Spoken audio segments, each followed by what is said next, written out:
Halo semua, selamat datang di Kingdom City. Kami sangat senang Anda bergabung hari ini. Jika Anda baru atau hanya berkunjung, terima kasih sudah datang. Pendeta kami dan tim akan menolong Anda sebisa mungkin. Jika Anda bagian dari keluarga Kingdom City, selamat datang kembali. Silakan memuji dengan leluasa dan menyembah dengan ekspresi Anda. Dan percayalah, firman hari ini akan mengubahkan hidup Anda. Mulai angkat iman sekarang, sebab bersama Tuhan tak ada yang mustahil.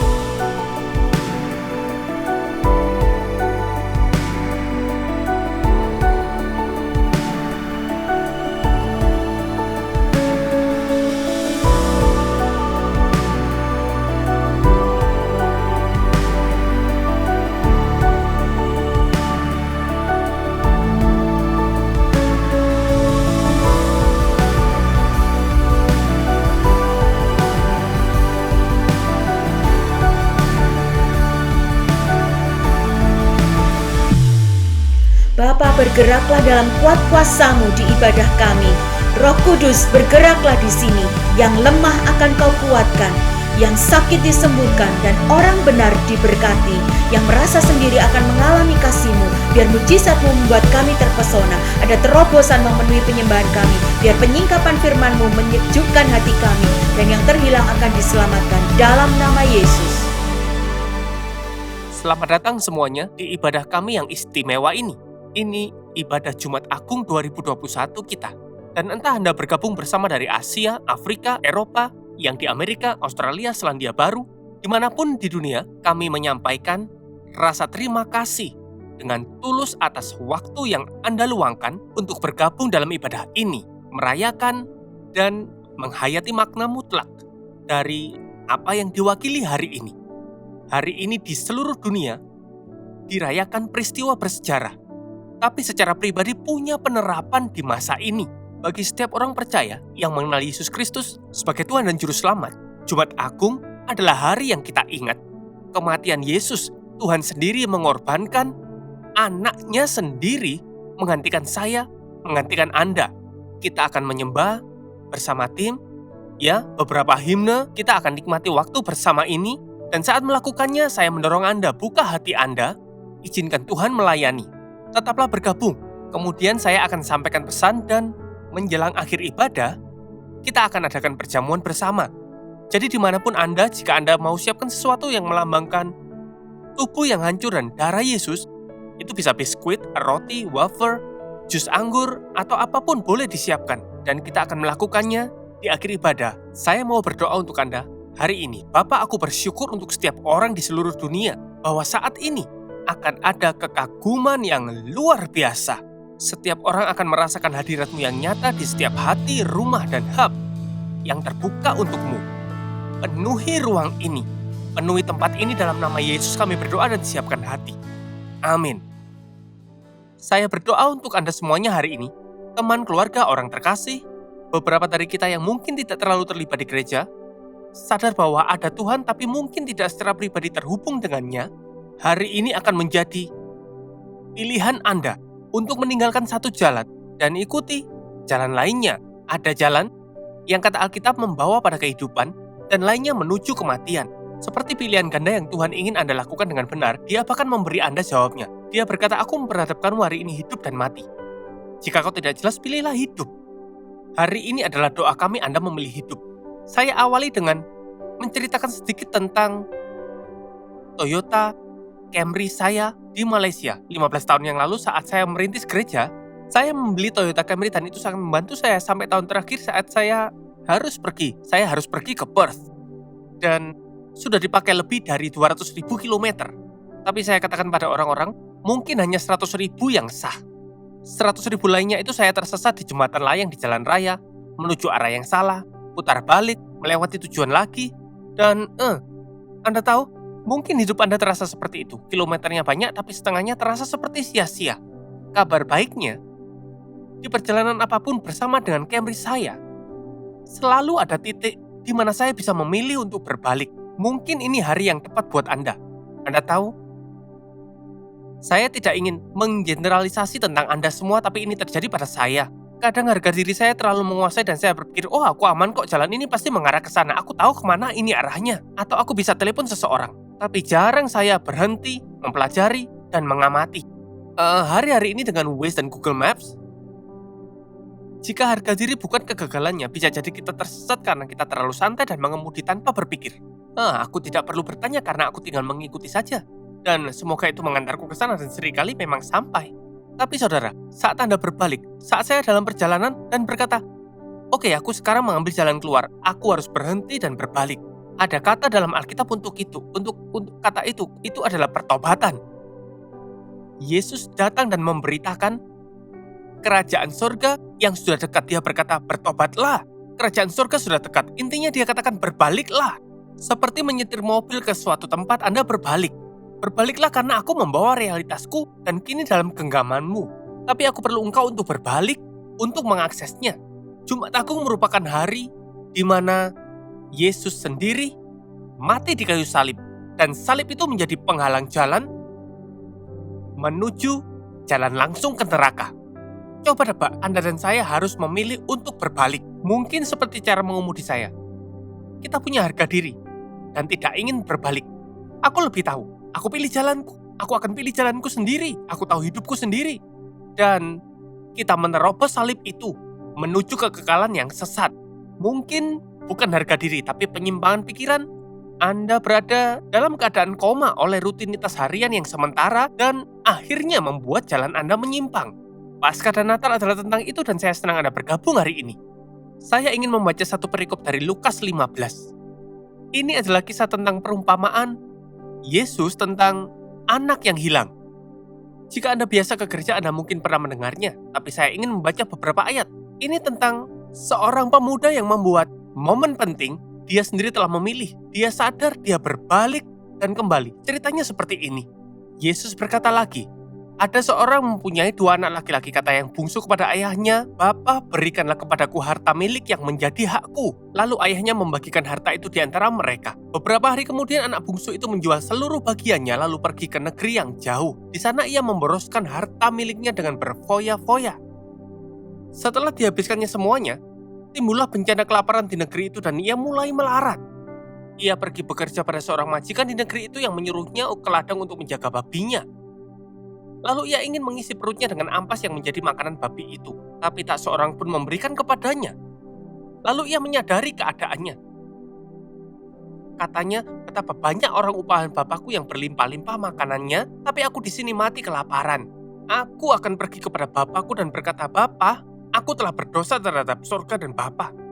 Aku tidak layak lagi disebutkan anak Bapa. Jadikan aku salah seorang upahan Bapa. Maka bangkitlah ia pergi kepada bapaknya. Ketika ia masih jauh, ayahnya melihatnya. Lalu tergeraklah hatinya oleh belas kasihan. Ayahnya berlari mendapatkan dia, lalu merangkul dan mencium dia. Kata anak itu padanya, Bapa, aku telah berdosa terhadap surga dan terhadap Bapa. Aku tidak layak lagi disebut anak Bapa. Tapi ayah itu berkata kepada para hambanya, lekas bawa kemari jubah terbaik. Pakaikanlah kepadanya. Dan kenakanlah cincin pada jarinya dan sepatu pada kakinya. Ambillah anak lembu tambun, sembelihlah dan mari kita makan. Dan bersukacita, sebab anakku ini telah mati dan hidup kembali. Ia telah hilang dan didapat kembali.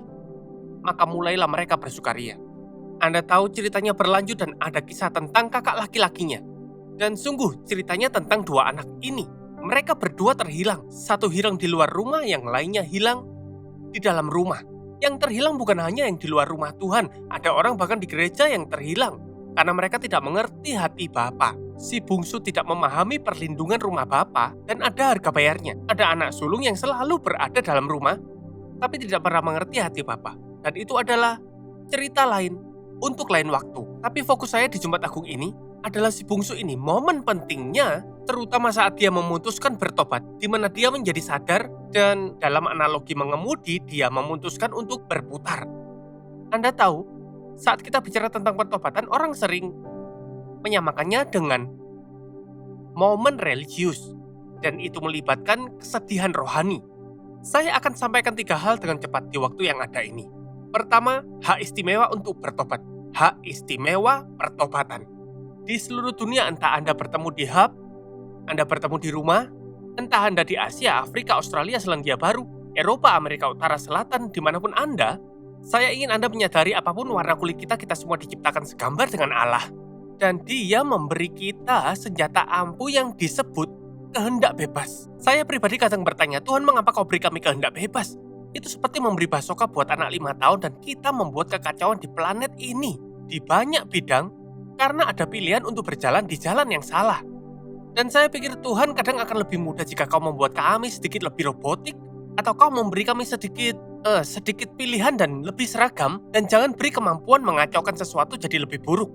Lalu saya sadar dan mengerti bahwa untuk bisa mengasihi, saya harus punya kehendak bebas untuk benar-benar membenci. Untuk bisa merangkul Tuhan, saya harus punya kemampuan untuk benar-benar menolak Dia. Saya jadi paham analogi bahwa tidak ada gunanya menodongkan senjata ke istri Anda atau kepada anak Anda dan berkata, katakan kau mencintaiku. Maka itu bukanlah cinta, karena itu paksaan, tuntutan, bahkan mungkin agama. Jadi faktor kehendak bebas adalah bom waktu mutlak di satu sisi, tapi anggap itu sebagai hak istimewa ilahi. Tuhan begitu menghormati hak Anda memilih, Dia akan membiarkan Anda berjalan terus melewati salib hari ini menuju ke neraka. Mengapa? Karena meskipun hatinya berdarah buat Anda, meskipun Dia ingin agar tidak ada yang binasa, itu adalah bobot kehendak bebas. Hak istimewa dan pilihan yang si bungsu itu punya untuk meninggalkan rumah, tapi dia juga punya pilihan yang sama dalam keadaan terburuknya, dia masih punya hak istimewa untuk berbalik. Mungkin Anda hari ini ada di posisi sulit, Anda merasa paling buruk. Izinkan saya mengingatkan Anda, tidak peduli apa perasaan Anda masih punya pilihan hari ini. Anda mungkin berkata, aku punya pilihan sebelumnya dan aku telah berkata tidak. Nah, hari ini, hak istimewa pertobatan masih menjadi milik Anda. Saudara, saya tidak tahu apa Anda sudah menonton film Robocop. Ini cerita tentang seorang polisi yang terluka. Dan dengan teknologi, mereka membuatnya menjadi polisi militan. Ini bercerita tentang bagaimana mereka membuang kepribadiannya, dan tragis untuk ditonton, mereka meningkatkan efisiensi kemampuan dirinya, tapi itu mencuri kehidupannya. Dan jika Tuhan menghapus kehendak bebas, berarti menghapus juga kehidupan. Kemudian bandingkanlah dengan film Will Smith, I, Robot. Saya tahu banyak penggemar film memahami keduanya dan Anda dapatkan analoginya. Dan itu murni film robot. Dan saat salah satu robot itu punya kepribadian dan pilihan untuk dipilih, dia merusak. Begitulah jika umat manusia punya pilihan untuk dipilih. Itulah sebabnya kita mendapati diri kita di tempat kehancuran yang kita ciptakan sendiri. Alkitab mengatakan di Yesaya, kita sekalian sesat seperti domba. Masing-masing kita mengambil jalannya sendiri, meninggalkan Tuhan. Dan Tuhan telah menimpakan kepadanya, Kristus, kejahatan kita sekalian. Tuhan memilih, mengutus anaknya mati menggantikan saya dan Anda. Hari ini, Anda dan saya bisa memilih untuk menerima anugerah itu, kehidupan kekal itu. Saya beritahu Anda, hak istimewa, pertobatan masih menjadi milik Anda hari ini untuk dipilih. Tuhan menyetujui ketidaksetujuan Anda. Dia memberi Anda hak berjalan dengan cara apapun. Tapi ingat, tidak peduli seberapa jauh Anda pergi, roh Tuhan menyambar Anda hari ini. Hak istimewa pertobatan milik Anda, kemampuan untuk berbalik milik Anda. Jangan tunggu sampai Anda makan kotoran babi. Jangan tunggu sampai Anda ada di titik kehancuran Anda sendiri. Pilihlah untuk berbalik hari ini. Hak istimewa pertobatan, harga pertobatan. Sungguh kelalaian bagi saya berbicara tentang hak istimewa pertobatan tanpa membuat Anda sadar bahwa ada harga untuk pertobatan juga. Apa harganya? Kerendahan hati untuk mengakui kita hancur. Penyerahan diri pada Dia yang tahu jalan dan yang adalah jalannya. Dan keberanian untuk memilih berjalan di dalamnya. Pilihan yang sadar akan pertobatan membutuhkan harga, kerendahan hati, penyerahan, dan keberanian. Kerendahan hati, penyerahan, dan keberanian. Anda mungkin berkata, aku sudah diselamatkan, memberi hatiku pada Kristus. Jika Anda Kristen dan lama telah menjadi orang Kristen, tapi dalam Anda tidak ada pertobatan, saya benar-benar prihatin karena saat Anda diselamatkan, tidak semua hal dari hidup Anda diperbaiki karena kita dalam perjalanan pengudusan. Kita dibenarkan oleh iman, tapi ada perjalanan bertumbuh dalam Kristus. Tuhan selalu bekerja atas kita. Saya tahu seri Connect terakhir yang berjudul Fire Starter memicu percakapan dan orang-orang berkata, aku harus bertobat, harus memperhatikan caraku berbicara, harus menjaga apa yang aku dengarkan. Itu mendorong diskusi luar biasa dalam kelompok Connect. Kita akan ada seri baru minggu depan di Connect Group. Pastikan Anda ikut, karena saya menjamin bahwa 3 putaran berikutnya akan mendorong lebih banyak diskusi dibanding 3 putaran terakhir. Jangan sampai melewatkannya. Nah, Yesus sering meminta orang untuk mengikutinya, tapi bukan hanya hak istimewa untuk memilih mengikutinya. Ada harga yang melekat di sana. Dia katakan pada Petrus dan Andreas, ikutilah aku. Lalu mereka meninggalkan jalan mereka dan mengikuti Dia. Dia katakan pada Yakobus dan Yohanes, ikut aku. Mereka tidak hanya meninggalkan jalan mereka, tapi juga ayah mereka. Beberapa dari Anda meninggalkan bisnis, meninggalkan keluarga Anda. Beberapa dari Anda membayar harga untuk mengikut Tuhan, harga untuk memilih untuk berbalik. Ini bukan hanya Aku harus meninggalkan hal-hal yang baik. Ini tentang meninggalkan dosa kita, menanggalkan beban. Ini menanggalkan apa yang menahan kita. Si bungsu itu, apa harga pertobatannya?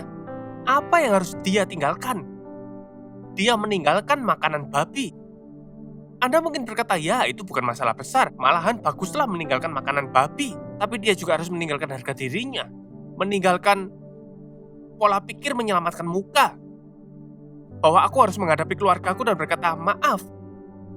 Luar biasanya Tuhan tidak seperti keluarga kita. Dia 1000 kali lebih baik. Anda mungkin punya keluarga hebat atau tidak punya keluarga. Ini bukan tentang keluarga. Ini tentang bahwa Tuhan lebih baik dari yang kau pikir.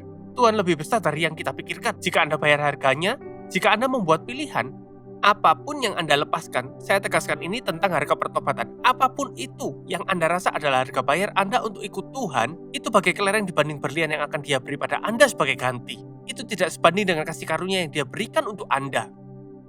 Dan akhirnya nomor 3, kuasa pertobatan. Hak istimewa untuk bertobat, saya punya hak untuk memilih. Harga pertobatan, saya harus cukup rendah hati untuk mengakui kehancuran atau berserah.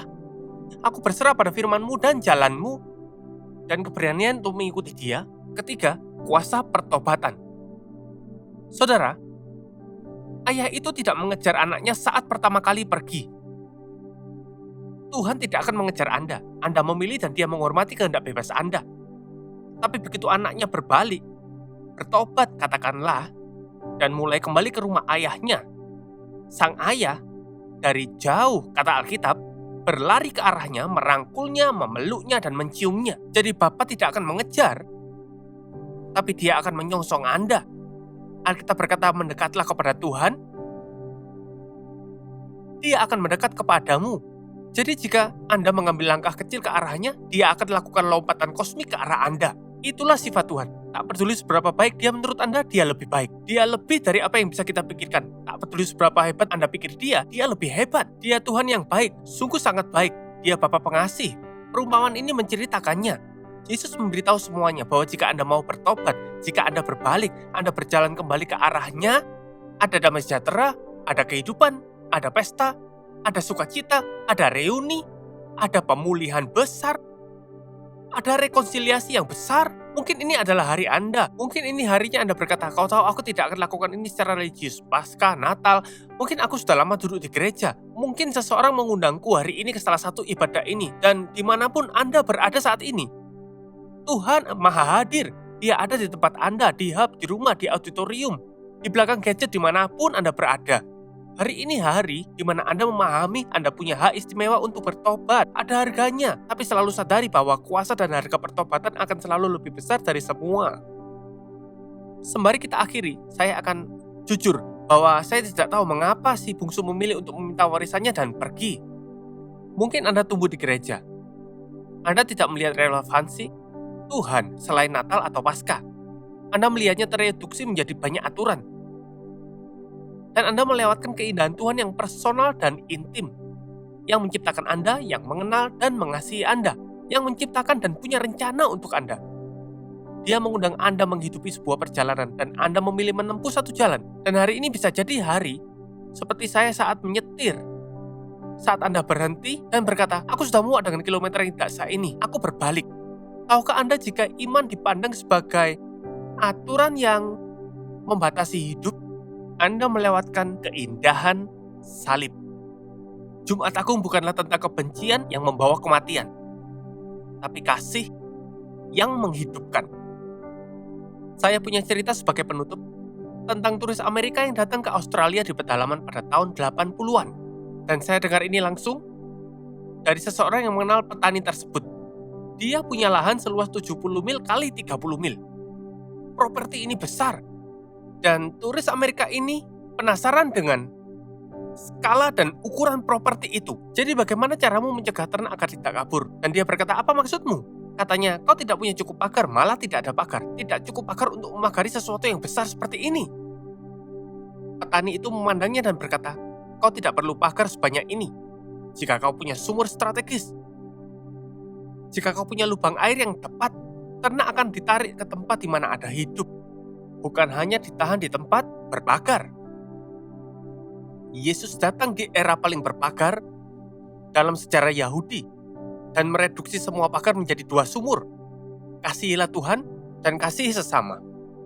Dan hari ini, sederhanakan pertanyaannya untuk diri Anda. Pilihlah hari ini siapa yang akan kau layani. Aku dan seisi rumahku yang akan melayani Tuhan. Dia menetapkan di hadapan Anda hidup dan mati. Jumat Agung ialah hari di mana Dia tidak bisa berbuat lebih. Dia menaruh penghalang kecil yang menghormati pilihan Anda.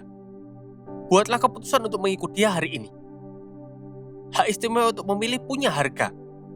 Kuasa untuk berbalik sebagai konsekuensi dalam kehidupan ini dan yang akan datang. Mungkin harga diri Anda telah menghentikan Anda. Jangan biarkan itu hari ini. Mungkin Anda terbawa arus tanpa berpikir. Ayo bangun hari ini. Tak ada yang seperti kematian untuk membangunkannya. Salah satu tim kami baru kehilangan ayahnya minggu lalu. Dan karena saya dekat dengan staf ini, saya dapat merasakan bahkan dari jauh rasa sakit dan air matanya. Dan Anda menyadari bahkan di tengah semua yang kita lakukan, kematian itu nyata. Dan itu datang pada setiap kita. Dan pilihan yang kita buat di sisi ini menentukan di mana kita menghabiskan hidup kita selanjutnya. Saya mendorong Anda. Sebentar lagi kita akan menjalani perjamuan bersama. Jadi di seluruh dunia, saya mendorong Anda untuk berdiri sekarang. Selandia Baru, seluruh Perth, dan semua lokasi kita, seluruh Australia, seluruh Malaysia, di setiap kota, di rumah dan hub, di Botswana dan Zambia. Ayo, mari kita semua berdiri. Dimanapun Anda berada, entah Anda di rumah, kita akan menikmati persembahan global ini. Sebuah lagu, I'm Amazed, ini penghargaan untuk sukacita. Yang berarti bahwa Tuhan datang, mati di kayu salib, mencurahkan darahnya, dan memberi Anda dan saya pilihan untuk dibuat. Hari ini doa saya agar pertobatan bukanlah kata kotor, tapi adalah berkat paling dahsyat yang pernah Anda alami, yang pernah Anda dapatkan. Saya mendorong Anda, saat tim penyembahan memimpin kita secara global, ambillah perjamuan dan luangkan waktu dengan Tuhan. Mintalah Dia mengampuni Anda, menyembuhkan Anda, menyucikan Anda. Mungkin Anda Kristen, tapi ada area di hidup Anda yang perlu diubah. Manfaatkan momen ini. Katakan, Tuhan, aku memilih untuk berbalik. Bukan jaring, bukan keluarga, bukan makanan babi, tapi apa yang Kau mau untuk aku lepaskan, Tuhan, sehingga aku dapat mengikutimu.